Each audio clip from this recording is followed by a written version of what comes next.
Абдулла Арипов: Сохриштан жолу ачылат, Сохко коридорго аракет кылабыз. Сохриштан жолу жакынкы күндөрү ачылат, ал эми Сохко коридор ачууга аракет кылабыз. Мындай пикирин Өзбекстандын премьер-министри Абдулла Арипов Сох анклавынын тургундары менен 1-июнда жолуккан учурда билдирди. Муну тастыктаган аудио жазуу Азаттыктын өзбек кызматынын сайтына жарыялады. Сохтогу жолугушууда тургундардын бири 1 чакырым жолдо Кыргызстанга көз каранды болуп жатканын, ошол жактан асма көпүрө же жер астынан туннель казып болсо да коридор ачып берүүнү сурап кайрылганда, Арипов бул маселе сөзсүз каралаарын билдирген. Албетте маселелер көп. Биз өткөн жылы Риштан менен Сохтун жолун ачуу маселесин койгонбуз. Бул жолу 2 күн иштеди, кийин жабылып калды. Азыр Кыргызстандын жетекчиси ошол кырдаал үчүн кечирим сурады. Алар ИАЭПке мүчө болгону үчүн уюмдун талабы боюнча жапкан. Эми Өзбекстан да бул уюмга байкоочу катары кирди. Уюмдагы байкоочу мамлекеттин бардык укуктары болот. Биз Кыргызстанга Сох Риштан жолун кыска аралыкта ачуу талабын койдук. Жакынкы күндөрү ачылат. Муну менен Ферганага баруу үчүн жол 80 чакырымга кыскарат. Биздин урматтуу президенттин кудурети күчтүү. Эми Сохко коридор ачууга да аракет кылабыз. Бирок аны коңшу мамлекет менен макулдашышыбыз керек болот, дейт ал. Эскерте кетсек, 1-июнда Кыргызстандын 1-вице-премьер-министри Кубатбек Боронов менен Өзбекстандын премьер-министри Абдулла Арипов чек арада жолуккан. Алар 1 күн мурда Чечме айылында чыккан чырды талкуулаган. Мадумаров Өзбекстанга жооп кайтарды. Вице-премьер-министр Акрам Мадумаров Азаттык уналгысына берген маегинде Сох Риштан жолун ачуу тууралуу маселе талкуулана электигин билдирди. Ал Сох Риштан жолун ачуу үчүн эки тараптын макулдугу менен катар Евразия экономикалык биримдигинин эрежелерине туура келүү жөнүндө талап бар экенин белгилеген. Жолду ачуу маселеси эч убакта бир тараптуу чечилбейт. Сөзсүз түрдө экинчи тараптын макулдугу керек. Эгер Сохтун тургундары Өзбекстандын премьер-министрине маселе койсо, бул өкмөттүк деңгээлде чечилиши зарыл. Чечилгенде да экинчи тараптын кызыкчылыгын эске алуу менен чечилиши керек. Ошондуктан бул маселе чечилди дегенден алыспыз. Бул сүйлөшүүлөрдүн негизи күн тартибине киргизилчү маселе. Кыргызстан ИАЭПтин мүчөсү, ал эми Өзбекстан бул уюмга мүчө эмес. Ошондуктан чек ара аймактары, соода-саттык маселеси ИАЭПтин тартиби жана эл аралык келишимдердин негизинде каралат. Бүгүнкү күндө талкуулана элек, деген ал. Белгилей кетсек, буга чейин Өзбекстандын премьер-министри Абдулла Арипов Сох районунун тургундары менен жолугушуп жатканда Сох Риштан жолу жакынкы күндөрү ачыла турганын билдирген. Таластыктар Бакиевден кечирим сураган жигитти таап, аларга жеткирүүнү талап кылышууда. Бүгүн 2-июнда Баатырларга Тазим коомдук бирикмесинин мүчөлөрү Таласта маалымат жыйын берип, анда жалпы Талас элинин атынан Бакиевден кечирим сураган бала боюнча өз пикирлерин билдиришти. Маалымат жыйынга Баатырларга Тазим коомдук бирикмесинин мүчөлөрү Кишимжан Таштакеева, Күмүшай Бокотонова, Бектурсун Жандаралиев, Козубек Иманкулов, Кара Буура 6-7 апрель коомдук бирикмесинин мүчөсү Медетбек Жунусалиев, 6 апрель Талас элдик революциясы коомдук фондунун төрагасы Төрөбек Кишенбаев, 6 апрель Бакай ата кыймылынын мүчөсү Рыскулбек Жанкорозовдор катышты. Алар өз сөзүндө 6-7 апрелдеги окуяларга күбө болгондуктарын айтып, арабызда ошол күнү балдарын жоготкон энелер олтурат деп билдиришти. Канча деген уулдардын каны төгүлүп, андан бери да жаракаттан каза тапкандар канча. Биздин маалымат жыйынга келгенибиздин себеби социалдык тармактарда өзүн таластыкмын деп тааныштырып, Курманбек Бакиевден кечирим сурап жаткан Болсунбек Бечекеев тууралуу баарыбыздын атыбызды жамынып, апрель окуясынын катышуучусумун деп жатат. Ал бала өзүн Болсунбек Бечекеев деп, бирде Болсунбек Рыспеков деп тааныштырып, учурда Туркияда жүрөт. Учурдагы бийликтен, президент Сооронбай Жээнбековдон, учурдагы саясий акыбалды туруктуу бекем кармап, күч органдары аркылуу катуу иштеп, Болсунбек Бечекеевди бизге алып келүүсүн суранабыз.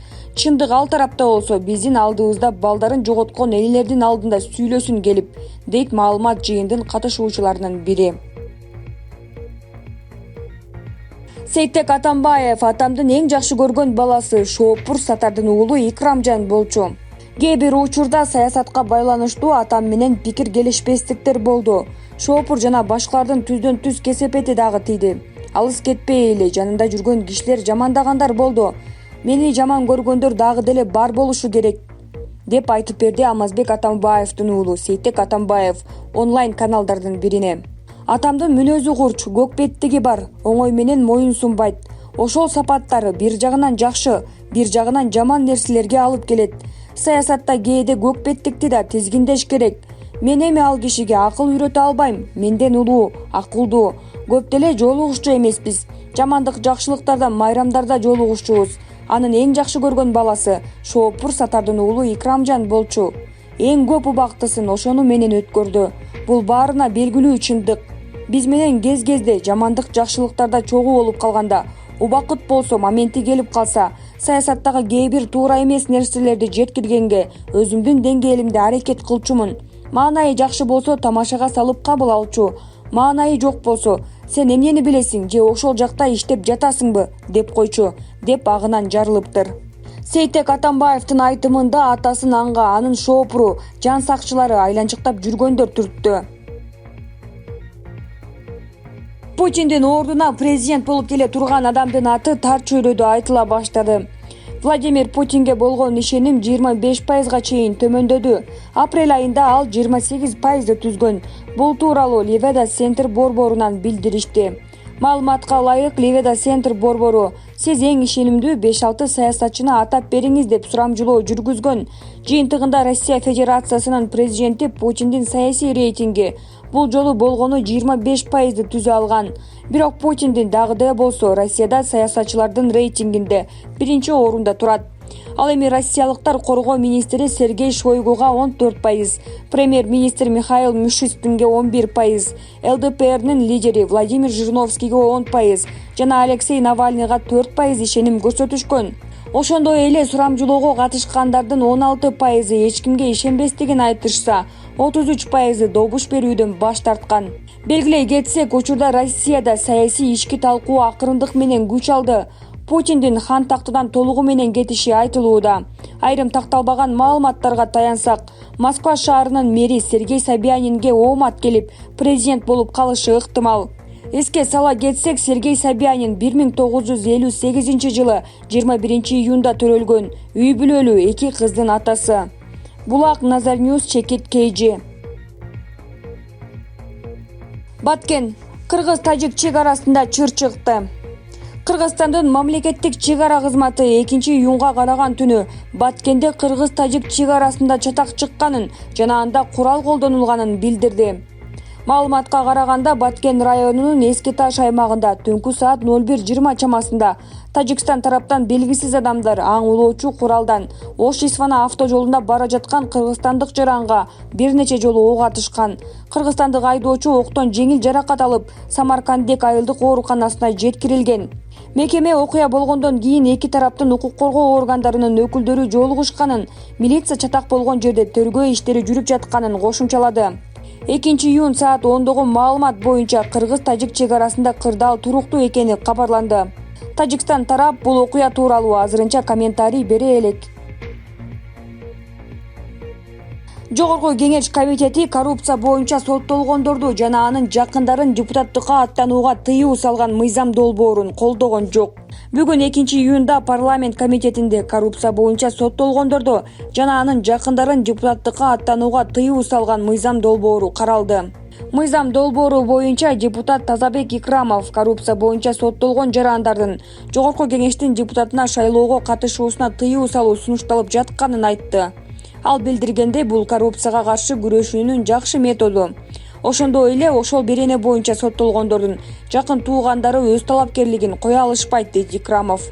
Айрым депутаттар атасы үчүн балдары жооп бербеш керектигин айтышса, айрымдары ал үчүн соттор көз карандысыз болушу зарылдыгын белгилешти. Жыйынтыгында конституциялык мыйзамдар, мамлекеттик түзүлүш, сот укуктук маселелери жана жогорку кеңештин регламенти боюнча комитети мыйзам долбоорун колдогон жок. Курманбек Бакиев: эгерде сот мени күнөөлүү деп тапса, түрмөгө өзүм барам. 2010 жылдын 7 апрелинде Белоруссияга качып кеткен экс-президент Курманбек Бакиев аны экстрадициялоо боюнча башкы прокуратуранын демилгесине биринчи жолу 24 Чекит Кейджи маалымат агенттигине өзүнүн пикирин билдирди. Бакиев баш прокуратураны популисттик риторикалар менен алектенүүнү токтотууга чакырган. Мен аларга Баш прокуратура, өлкөдөгү ички соттук системаны иретке келтирип алууга кеңеш бермекмин. Бир жолу мен Кыргызстандын прокуратура өкүлдөрү менен Лондон сотунда жолуктум. Соттун чечиминин жыйынтыгында сиздерге белгилүү болгондой, прокуратура органдары сотто айыптуу өкүмдү чыгарууга жетишүү үчүн далилдерди бурмалагандыгы боюнча олуттуу негиздер бар деп эсептөөгө болот. Мен Улуу Британиядагы сотто каралган Шона Дейли иши жөнүндө айтып жатам. Айта кетчү нерсе, мен жана менин үй бүлөмдүн башка мүчөлөрү да жашырынган жок. Жөн гана сотко бардык жана ага катыштык, деди Курманбек Бакиев. 2010-жылдын апрелинен бери буунун алкагында же башка көз карандысыз тергөө жүргүзүлүшү керектиги тууралуу айтып келе жатам. Бирок бул эч кимге кереги жок болду. Эмне үчүн экени толук түшүнүктүү. Эгерде көз карандысыз сот мени күнөөлүү деп тапса, абакка алардын аракети жок эле. Өзүм барам, дейт Бакиев.